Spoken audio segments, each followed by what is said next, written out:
Alhamdulillah Rabbil Alamin, Alhamdulillah Rabbil Alamin, Summa salatu wassalam ala Rasulillah. Louange à Allah, Seigneur du monde, créateur des cieux et de la terre, maître du jour dernier. C'est lui que nous adorons et c'est vers lui que sera notre retour, que sa paix et sa miséricorde se déversent en abondance sur le sceau des messagers, le prophète Mohammed sallallahu alayhi wa sallam, sa sainte famille, ses valeureux compagnons, ainsi que sur toutes celles et tous ceux qui, comme vous et moi, leur ont emboîté les pas jusqu'au jour de la rétribution. Frères et sœurs, vous que nous suivez de partout, merci de votre fidélité à ce programme Diamant Béonéré qui se veut être une voie pacifique pour un avenir radieux. C'est une initiative du CCIB, le Centre culturel islamique du Burkina, en collaboration avec l'URCB-SD, l'Union des religieux et coutumiers du Burkina pour la santé et le développement. Et à travers cette initiative, l'idée c'est de contribuer à la promotion de la paix, de la cohésion sociale et de vivre ensemble. Et aujourd'hui, avec beaucoup de plaisir pour ce nouveau numéro de votre émission, je reçois Madame Zarata Zida. Elle est la présidente de la cellule féminine nationale du CERFI. Le CERFI, c'est le cercle d'études, de recherche et de formation islamique. Avec elle, nous allons parler de l'autonomisation économique des femmes et des filles comme levier d'une paix durable. Madame Zida, assalamu alaikum wa rahmatullahi wa barakatuh. Wa alaykoum salam wa rahmatullahi wa barakatuh. Merci d'avoir accepté notre invitation et bienvenue sur le plateau de cette émission. Merci à vous de m'avoir invité.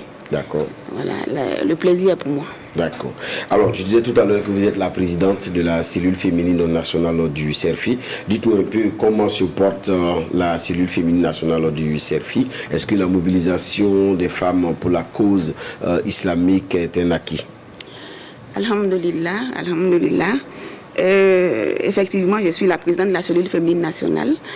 Et on ne peut pas dire que c'est un acquis de mobiliser les gens, mais nous savons que les femmes se battent dans toutes les régions du Burkina pour passer le message pacifique et de juste milieu du CERFI.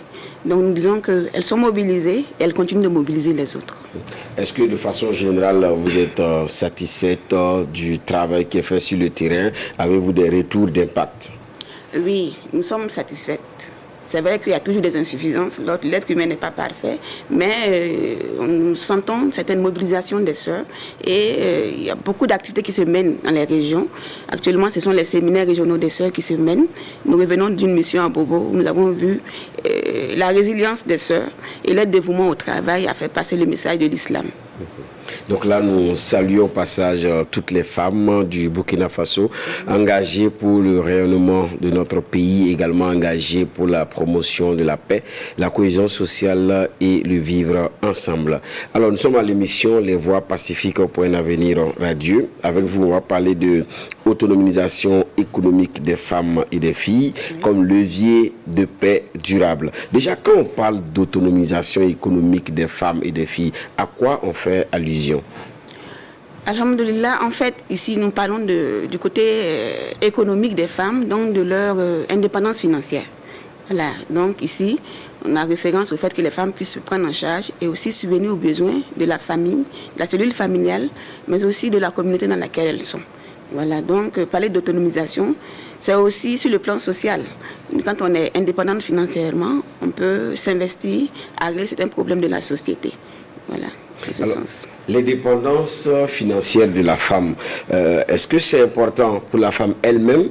Est-ce que c'est important aussi pour la société? C'est non seulement important pour la femme elle-même, parce que ça lui permet d'avoir une certaine liberté dans ses actes, dans ses acquis, mais c'est surtout important pour la société dans laquelle elle vit. Parce que généralement, la femme, quand elle est indépendante financièrement, elle va s'investir plus dans le social. Donc, le bien-être de ceux qui sont autour d'elle. Donc, des enfants, de la famille, proches comme élargis, et ça répercute sur l'ensemble de la société. Elle va investir dans l'éducation des enfants, par exemple. Elle va investir dans l'alimentaire. Elle va investir dans la santé. Donc, une femme indépendante financièrement, c'est un bien-être pour tous ceux qui sont proches d'elle et tous ceux qui l'entourent en général. Alors, dans la quête ou la réalisation de cette indépendance financière, est-ce que l'homme a un rôle à jouer particulièrement? Évidemment. Nous sommes pour ce qu'on appelle la complémentarité dans la société. Nous ne sommes pas nous ne prenons pas une société égalitaire, mais une société où l'homme et la femme sont complémentaires. Sans le soutien des hommes, les femmes seront difficilement autonomes. Et sans le soutien des femmes, les hommes seront aussi difficilement autonomes, même si c'est sur le plan social. Ça peut ne pas être sur le plan financier, mais ça peut être sur le plan social. Donc, il faut que les deux soient en accord, soient sur la même longueur d'onde pour que ça puisse marcher, comme on le dit. Mais il se trouve aussi qu'il y a des hommes qui ont un peu peur que les femmes soient autonomes économiquement, donc indépendantes financièrement. Est-ce que selon vous, c'est une peur qui est justifiée? Et je dirais non. Okay. C'est vrai que certains ont des raisons pour dire que quand la femme a une certaine liberté financière, n'est plus respectueuse et tout. Mais je dis aussi que quand les hommes n'ont rien, ils sont des anges, et quand ils ont des moyens, ils peuvent devenir des démons. Donc c'est des idées qu'on peut s'attribuer les uns les autres. Mais moi je pense qu'avec une bonne base de communication, dans le couple surtout, et puis certains principes acquis dès le début, on peut surmonter certains obstacles. Une femme économiquement autonome va aider son mari à être plus résilient, à boucher certains trous et à rendre la famille plus heureuse. On ne peut pas forcément dire que parce que la femme a de l'argent qu'elle manque de respect. Ça dépend aussi du comportement de celui qu'elle a en face d'elle. Aïwa. Merci beaucoup, Madame Zarata Zida, pour ces éléments d'introduction à notre thématique. Maintenant, on veut voir, est-ce qu'il y a un lien entre l'autonomisation économique de la femme et la construction d'une paix durable? Le lien est évident. Vous savez, quand la société va mal, la première impactée, c'est la femme. Vous voyez, avec la situation nationale aujourd'hui, c'est vrai que nos hommes sont sur le terrain, mais celles qui souffrent le plus, ce sont les femmes qui restent dans les foyers. Si ces femmes-là avaient la possibilité d'avoir une certaine aisance financière, vous verrez que même celles qui sont déplacées auront plus la possibilité de s'intégrer dans les régions dans lesquelles elles sont. Donc, ce lien-là est évident. Une femme qui peut s'en sortir financièrement est plus indépendante, elle a beaucoup plus d'initiatives, elle a plus droit à la parole et elle est plus écoutée dans la société dans laquelle elle est. Donc elle peut s'investir pour résoudre certaines questions sociales, elle peut s'investir comme mentor même pour certaines jeunes filles qui sont autour d'elle et ça permet à la cellule familiale mais aussi à la société autour d'elle d'être plus résiliente à mon avis. On parle aussi de la triptyque femme, paix et sécurité, parce qu'on s'est dit que la femme déjà, du fait de son statut, peut beaucoup contribuer à la promotion de la paix durable, mais aussi à la consolidation de la sécurité. Est-ce que vous partagez cette conviction? Je suis tout à fait d'accord avec cette idée-là. Voilà. Quand la femme n'est pas heureuse, la société ne va pas bien. Donc, une société qui veut vivre dans la paix doit obligatoirement trouver les leviers pour rendre cette moitié de la société-là heureuse, épanouie. Une femme épanouie, ce sont des enfants épanouis, et c'est les chefs de famille épanouis, et c'est la cellule familiale épanouie, mais c'est aussi tout l'environnement, comme j'aime à le dire, qui est épanoui. Donc, quand la femme a les leviers pour pouvoir parler de paix, pour pouvoir parler de santé, pour pouvoir parler d'éducation, voilà, vous allez voir que ça impacte fortement sur la société. Mais quand celle-là, qui est le levier, qui est le fondement, qui est le pilier sur lequel la société se base, n'est pas, au top, n'est pas heureuse, n'est pas épanouie, dans des souffrances physiques, n'est pas en bonne santé par exemple, vous allez voir tout de suite que la société va mal. Voilà, à mon avis, si on a donné plus de liberté aux femmes pour avoir certaines ressources, on verrait que la société se porterait beaucoup mieux. En tout cas, merci beaucoup, parce que déjà on entend dire que la barbe dit le jour ce que la tresse a donné la nuit. Donc c'est pour dire que quelque part, quand les femmes s'investissent aux côtés des hommes pour la résolution des préoccupations de la société, il y a de fortes chances qu'on puisse avoir des résultats tangibles avec de l'impact beaucoup plus grand. Alors, maintenant, on va parler de femmes entrepreneurs et religion musulmane, par exemple. Est-ce que dans l'histoire de l'islam, il y a des femmes qui, sur le plan de l'indépendance financière, avaient une bonne assise et aussi ont contribué à la promotion de la paix dans la société? Alhamdulillah, les exemples sont nombreux. D'accord. Voilà, les exemples au temps du prophète Muhammad sallallahu alayhi wa sallam, en commençant par notre maman Khadija, qui était la première épouse de Rasoul sallallahu alayhi wa sallam, qui a été son pilier économique. Parce que quand il l'a connue, elle était déjà une femme forte financièrement, elle était entrepreneur comme on le dit aujourd'hui, elle était commerçante et c'est sur elle qu'il s'est appuyé pour pouvoir transmettre le premier message. Donc ça c'est l'exemple le plus palpable. Et il faut aussi dire que islamiquement, il n'est pas interdit à la femme d'avoir une indépendance économique. Au contraire, même je dirais que pour ceux qui suivent vraiment les préceptes de l'islam, la femme a une liberté totale d'entreprendre, d'être responsable de ses ressources financières et elle a même, des fois même, le droit de ne pas rendre compte à l'homme de ses moyens financiers. Contrairement à l'homme qui est obligé de se charger des dépenses familiales, la femme, non, au contraire, Dieu lui a donné cette possibilité-là d'avoir de l'argent et de ne pas contribuer si elle ne le veut pas. Ça ne veut pas dire qu'on ne contribue pas, mais c'est un droit que Dieu lui a donné. Et quand vous voyez dans la sourate 4, les femmes, Dieu dit aux femmes, à elles, ce qu'elles ont acquis et aux hommes, ce qu'ils ont acquis. C'est pour dire que la femme n'est pas obligée de mélanger ses biens aux biens familiaux. Mais c'est vrai que, bon, on communique, on essaie de s'aider, mais c'est un droit que l'islam donne à la femme. Donc, il y a beaucoup d'exemples où les femmes ont contribué à rendre économiquement fort la société. Même à Médine, la ministre du Commerce, comme dit ministre des Finances aujourd'hui, était une femme qui régentait le marché et qui attribuait les droits et devoirs de chaque commerçant. Donc il y a beaucoup de femmes, et même aujourd'hui dans la société moderne, nous voyons qu'il y a beaucoup de sœurs musulmanes qui sont leaders, qui sont entrepreneurs et qui aident beaucoup dans les familles. Et qui sont des mentors pour beaucoup de jeunes filles, des exemples. Et vous ressentez ça aussi dans la cellule féminine nationale du CERFI. Vous voyez qu'il y a des femmes qui sont indépendantes et aussi qui participent à vos activités. Beaucoup. Il y en a, c'est vrai que le CERFI, généralement, on les voit comme les fonctionnaires, les intellectuels.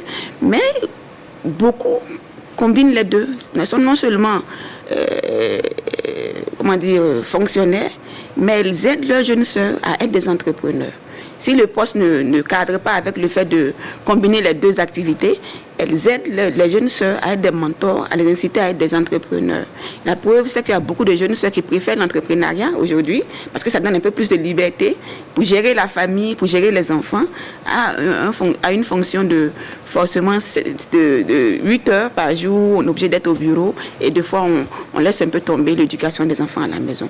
Donc je vois beaucoup d'exemples de jeunes sœurs aujourd'hui qui se lancent plutôt dans l'entrepreneuriat que de chercher à être dans la fonction publique par exemple.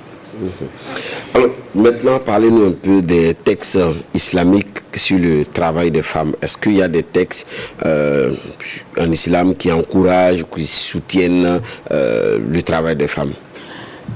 C'est un peu à polémique parce qu'il y a certains courants, comme on le sait tous, qui disent que la place de la femme, c'est plutôt à la maison, dans le foyer, parce que c'est un trésor qu'il faut chérir, donc c'est mieux de la cacher.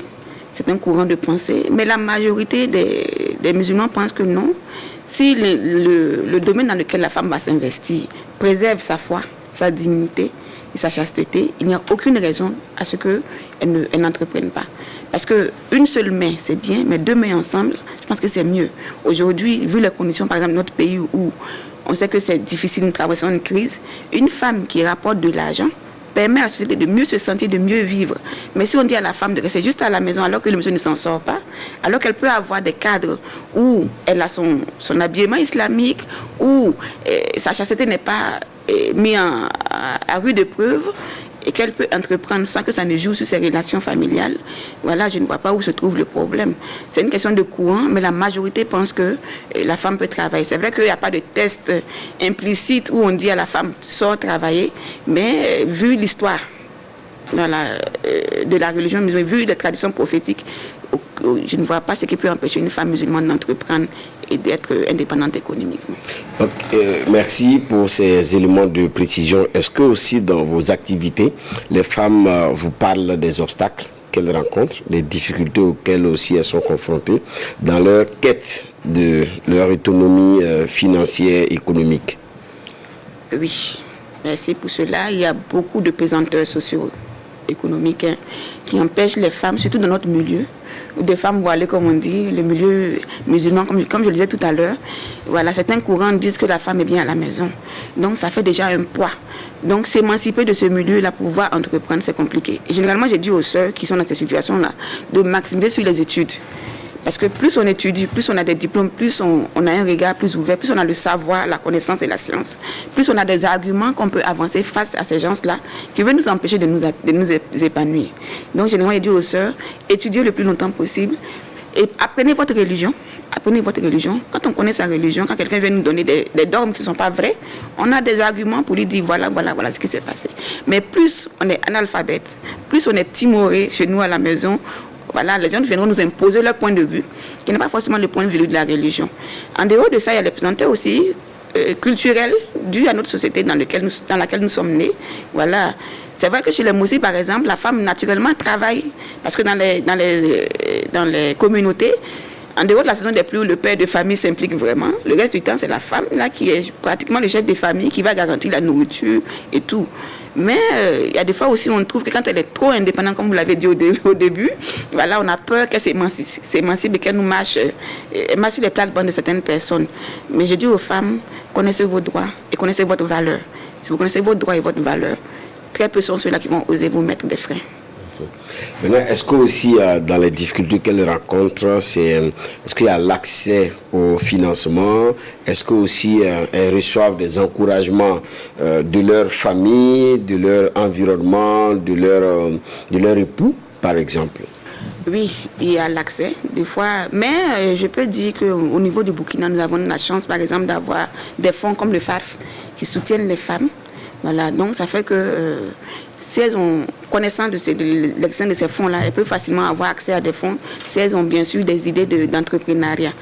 Mais n'empêche que des fois aussi, quand elles vont prendre ces fonds-là, ce sont les pères de famille, les hommes, qui récupèrent ces fonds-là, qui font autre chose que ce qu'elles ont envisagé. Donc, quoi qu'on dise, il faut qu'elles aient le soutien et l'accord du chef de famille avant d'entreprendre. Et aussi, même si ce n'est pas le chef de famille, au moins de la famille, qui peut convaincre le chef de famille du fait que si elle s'en sort, elle peut aider la famille aussi à s'en sortir. Voilà, donc je pense que il faut, comme je l'ai dit, que la femme même sache où elle va et sur qui elle peut s'appuyer. Mais ce n'est pas forcément de faire la guerre au chef de famille, c'est de savoir négocier et de savoir communiquer avec lui. Voilà.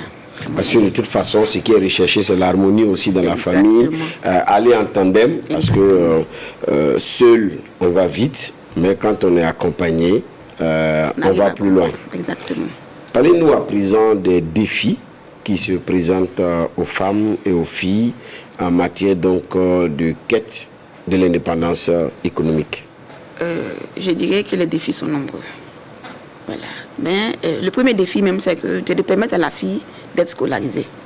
Voilà. Si la fille est analphabète, elle va continuer à suivre ce qu'on appelle les traditions. Voilà, se marier à 16 ans, avoir des enfants. Mais du moment où elle est scolarisée et qu'on lui permet d'arriver au bout de sa scolarisation, et alhamdoulilah, je me rends compte qu'aujourd'hui, dans la société dans laquelle je suis, dans le milieu dans lequel il y a beaucoup de sœurs qui deviennent docteurs, qui ont des masters 2, et voilà, qui s'en sortent, qui me sont même mariées et qui continuent leurs études. Et ça, c'est alhamdoulilah, c'est la meilleure manière pour la femme de s'autonomiser financièrement, intellectuellement et socialement. Donc les défis, c'est d'abord éducationnel. Et ensuite aussi, il y a les défis liés à la santé. Voilà, si par exemple l'excision, par exemple, qui est combattue avec en conséquence les fistules, par exemple, obstétricales, voilà, tous ces défis liés à l'éducation, à la santé, là, sont combattus dès le bas âge. Ça permet à la femme, à partir d'un certain moment, là, de s'autonomiser. Mais pour ça, il faut que nos gouvernants s'impliquent avec nous. Il faut que nous, la société civile, on puisse faire des plaidoyers dans nos communautés. Il faut que les hommes qui sont nos partenaires voilà, puissent aussi nous aider dans ce sens-là. Et comme vous l'avez dit là, pour qu'on ait une société un peu plus harmonieuse, en fait.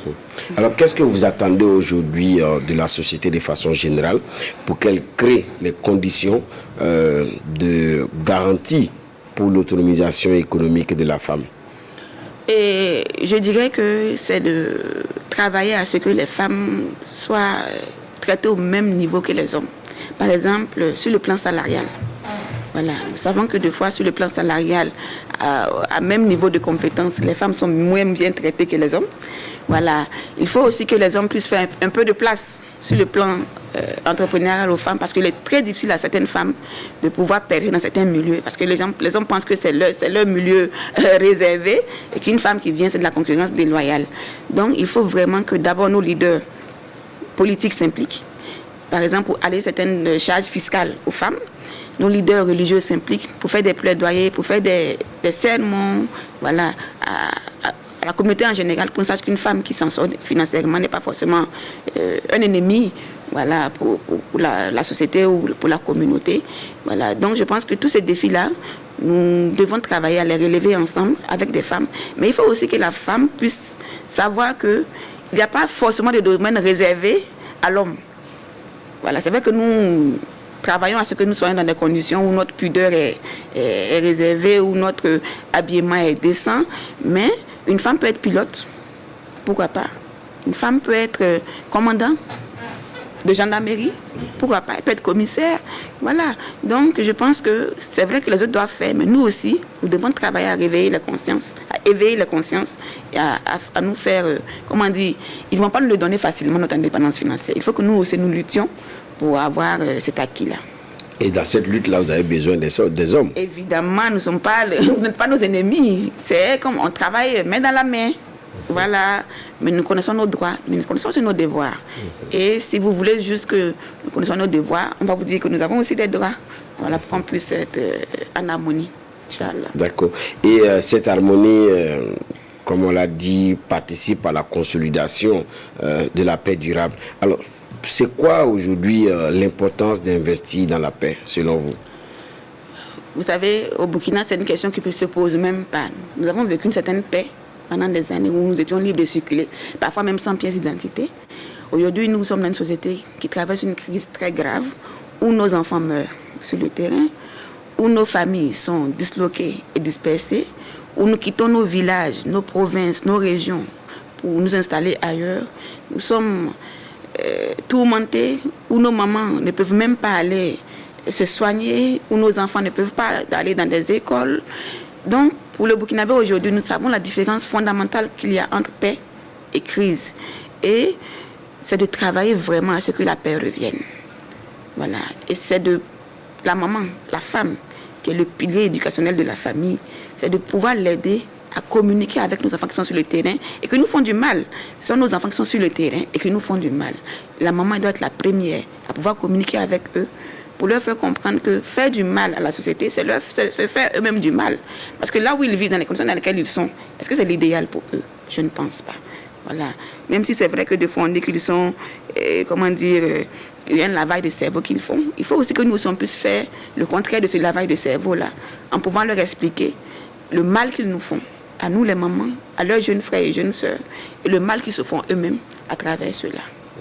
Donc c'est dire que le contexte actuel, les difficultés du moment commandent une forte implication des femmes pour que cette paix que nous recherchons tant puisse être réalité.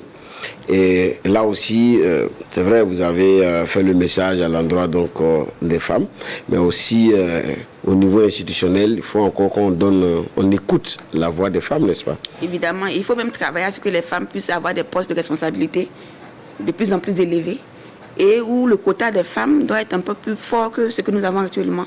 Parce que pour qu'on ait nos droits, il faut que nous-mêmes nous battions. Mais pour avoir ces droits-là, il faut que nous ayons dans des postes stratégiques où on peut amener les hommes à savoir que nous avons ces droits-là. Voilà, si les hommes prennent des décisions pour les femmes, s'il y a un problème de femmes qui sont les hommes qui s'expriment, vous verrez que ce n'est pas la même chose si c'est nous-mêmes qui allons au front pour nous défendre nous-mêmes. Nous savons ce que nous voulons. Nous savons ce qui est bon pour nous et je pense que nous sommes les premières à pouvoir mettre cela en place si nécessaire. Voilà, donc il va falloir aussi travailler, nous aussi, qu'on puisse se battre aussi, parce qu'on ne va pas tout nous donner sur un plateau d'argent. Il faut que nous aussi, nous puissions nous battre pour acquérir certains postes, voilà, au niveau gouvernemental, au niveau institutionnel, dans les ONG nationales, dans les ONG internationales. Voilà, pour qu'on puisse aussi nous prendre en considération. Mais c'est un combat aussi qui doit être un combat pacifique. Mais nous ne sommes pas des battants-guerres. Non, quand je dis se battre, ce n'est pas forcément dire que nous allons aller... C'est pour qu'on comprenne. Voilà, à couteau tiré avec les hommes. Comme je l'ai dit, nous sommes pour la complémentarité. Voilà, je suis la complémentaire de mon mari. Il y a des choses qu'il ne peut pas faire, que je peux faire, des choses que je ne peux pas faire, qu'il peut faire. Et ensemble, nous, voilà, créons une certaine paix autour de nous qui permet à la société de progresser dans le bon sens. De la même manière que dans les bureaux, il y a des tâches peut-être que les femmes comprendront mieux, cette empathie naturelle que les femmes ont vis-à-vis des autres. et que les hommes qui sont peut-être des fois un peu plus, comment dire, directs ou plus dans le concret, voilà, les deux ensemble, on peut améliorer la situation du Burkina, à mon avis. Donc, ce n'est pas de se battre, non, c'est d'aller ensemble, Inch'Allah. Donc, c'est un combat positif, objectif, ouvert, surtout c'est dans l'intérêt supérieur de la nation, de la société. Parce que comme on l'a dit tout au long de cette émission, plus la femme gagne en autonomie économique, en indépendance financière, c'est la société qui se porte bien. Et aujourd'hui, comme cela a été démontré tout au long de cette émission, c'est que la société dans son ensemble puisse créer les conditions optimum pour que la femme soit davantage plus épanouie et qu'elle gagne encore plus d'espace et qu'on puisse l'aider aussi à surmonter les difficultés auxquelles elle peut être confrontée. Maintenant, je veux revenir sur la cellule féminine nationale du CERFI. Parlez-nous, est-ce qu'il y a des initiatives de renforcement des capacités des femmes afin qu'elles soient beaucoup plus orientées vers la paix et aussi l'indépendance économique et financière? Merci. Effectivement, il y a beaucoup d'initiatives. Généralement, vous savez que le CERFI est une association qui se bat pour que les gens comprennent l'islam dans le vrai sens de ses préceptes et non d'être d'un courant ou d'un autre. Donc, effectivement, dans ce sens-là, c'est la même chose au niveau des femmes. Nous faisons beaucoup de plaidoyers au niveau de nos leaders religieux pour que, par exemple, cette année, la conférence régionale, le thème général, c'est l'éducation de l'enfant musulman. Voilà. Et nous avons fait, par exemple, un séminaire national en 2025 qui portait sur la quête de la paix dans notre environnement. Donc, beaucoup d'initiatives sont prises au niveau des régions aussi pour permettre aux femmes non seulement de se former, mais aussi d'être celle-là qui porte la voix pour concilier les gens dans les sociétés. Donc, je dirais que c'est la mission première, voilà, de la cellule féminine, pouvoir créer un environnement sain, voilà, dans les endroits où nous nous trouvons, pour que l'harmonie familiale et sociétale puisse être concrète, en fait. Alors maintenant, c'est la dernière question pratiquement, parce que le temps qui nous est imparti est arrivé à son terme. Alors, quel est le message de cœur que vous souhaitez adresser aux familles, aux décideurs, quant au lien à consolider autonomisation économique de la femme et des filles et levier de paix durable? Alhamdoulilah, merci. Je vais dire d'abord aux femmes et aux jeunes filles de connaître leurs valeurs. Si vous ne connaissez pas votre valeur, on vous achète moins cher, comme on dit en langage courant. Connaître sa valeur, c'est quoi? C'est d'abord apprendre, comme l'islam le dit. Apprendre, s'éduquer. Ne pas s'appuyer sur ses acquis. Chercher le savoir, que ce soit à l'école, comme on le dit, mais aussi le savoir religieux. Voilà, ça c'est le premier message aux femmes. À nos leaders, que ce soit religieux ou aux décideurs. Voilà, aux décideurs, merci. C'est de savoir que nous ne sommes pas un obstacle, nous ne sommes pas des ennemis, nous ne sommes pas un frein, nous ne sommes pas de la concurrence déloyale. Nous sommes vos complémentaires. Nous sommes l'autre moitié du ciel, comme on aime à le dire, et que si vous nous aidez à aller mieux, vous irez automatiquement mieux. Une femme épanouie, c'est une société épanouie. Voilà. Et enfin, c'est de dire tous ensemble, nous cherchons la paix et nous créons la paix. Il faut donner la place à la femme pour que, c'est vrai qu'actuellement, c'est les armes qui parlent, voilà, mais il faut aussi qu'on pense à ce que les femmes peuvent aider sur l'autre volet, qui est celui du plaidoyer, celui de la douceur, de l'empathie, pour permettre à ce que notre société aille beaucoup mieux. Et à transmettre un message aussi à ceux-là qui nous compliquent la vie aujourd'hui, de savoir que les mamans leur disent que c'est mieux de revenir à la raison pour qu'une société plus harmonieuse, eux-mêmes vont trouver la paix aussi. Inch'Allah. Merci beaucoup à Madame Zarata Zida. Je rappelle que vous êtes la présidente de la cellule féminine nationale du CERFI. Et avec vous, nous avons parlé de l'autonomisation économique des femmes et des filles comme un levier de paix durable. Merci à vous. Ça a été un plaisir. D'accord, plaisir partagé. À vous qui nous avez suivis, nous vous disons grand merci d'être restés en notre compagnie pour vivre cette émission avec nous. Les Voix Pacifiques pour un avenir radieux, dans le cadre donc, du projet Diamant Béonéré, mis en œuvre par le CCIB, le Centre culturel islamique du Burkina, en collaboration avec l'URCB-SD, l'Union des religieux et coutumiers du Burkina pour la santé et le développement. Toute l'équipe de réalisation de cette émission se joint à moi pour vous souhaiter de passer de très bons moments. Que Dieu vous bénisse, que Dieu bénisse notre cher pays, le Burkina Faso, et que Dieu fasse que la paix puisse régner partout et qu'ensemble nous puissions agir pour l'autonomisation économique des femmes et des filles, parce qu'en le faisant ainsi, nous contribuons à consolider la paix durable. Parce que là où la femme se sent bien, c'est la société qui prospère. Là où la jeune fille est épanouie, c'est le monde entier qui brille. Merci de nous avoir suivis. Merci à l'équipe de réalisation et à très bientôt pour un autre numéro de votre émission. D'ici là, portez-vous bien. Assalamu alaikum wa rahmatullahi ta'ala wa barakatuh.